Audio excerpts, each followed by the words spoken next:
Hi friends, good morning all.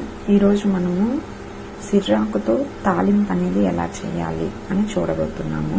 అంటే మన Vanja healthy స్నాక్స్లో leaves కూడా ఉండాలి అనే ఒక ఉద్దేశంతో నేను ఈరోజు డైట్ మెనూలో ఆకుకూర అనేది తాలింపు లాగా చేసి వేయాలి అనుకుంటున్నాను. అంటే ఒక చిన్న ఐటెం లాగా దీన్ని కూడా యాడ్ చేయాలి, అంటే డైలీ మనం తీసుకునేటటువంటి హెల్దీ డైట్ ప్లాన్లో అని చెప్పి ఈరోజు సిర్రాకునంతా కూడా నీట్గా కట్ చేసుకొని నీట్గా వాష్ చేసుకున్నాను.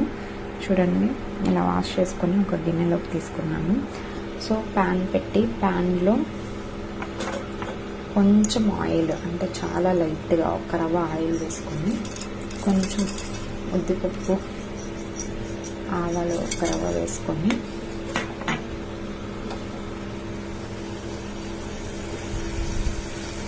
కొంచెం ఇది మరిగిన తర్వాత ఒక చిటికెడు పసుపు యాడ్ చేసుకోవాలి.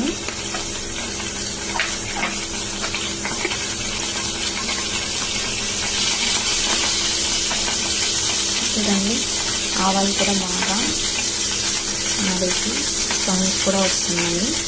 సో ఇప్పుడు నేను ఆలివ్ ఆయిల్ అనేది తీసుకున్నాను. అండ్ ఇప్పుడు ఏం చేయాలంటే మన దగ్గర ఉన్నటువంటి ఆకుకూరని నిదానంగా ఇందులో తీసుకోవాలి.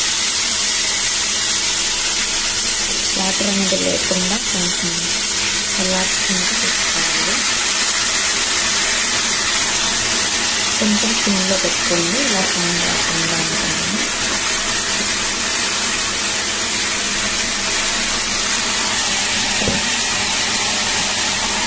ఆకుకూర అంతా కూడా మంచిగా తీసి ప్యాన్లో వేసుకోవాలి. అండ్ ఆకుకూర అనేది చాలామంది వాష్ చేసేటప్పుడు ఏంటంటే సరిగ్గా వాష్ చేయరు, దానివల్ల మట్టి అనేది అలానే ఉండిపోతుంది. సో వాష్ చేసుకునేటప్పుడు కొంచెం నీట్గా చూసి బాగా వాష్ చేసుకోండి. అండ్ కొంచెం పసుపు యాడ్ చేయాలి. ఇప్పుడు ఏం చేయాలంటే ఒక గరిటె తీసుకొని నీట్గా దీన్ని అన్ని వైపులా పసుపు అనేది యాడ్ అయ్యేలాగా పోర్చాలి. యాక్చువల్గా మనం ఎంత ఆకుకూర తీసుకున్నాం కదా, ఇంత ఆకుకూరలో మనకి ఒక్క రవ్వ మాత్రమే వస్తుంది ఫైనల్గా, ఇది బాగా వాడి ఉడికిన తర్వాత.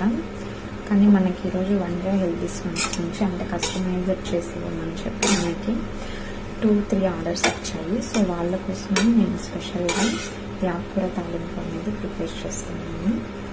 అంటే ఇందులో మీరు ఇంకా కూడా శనగగింజలు కొంచెం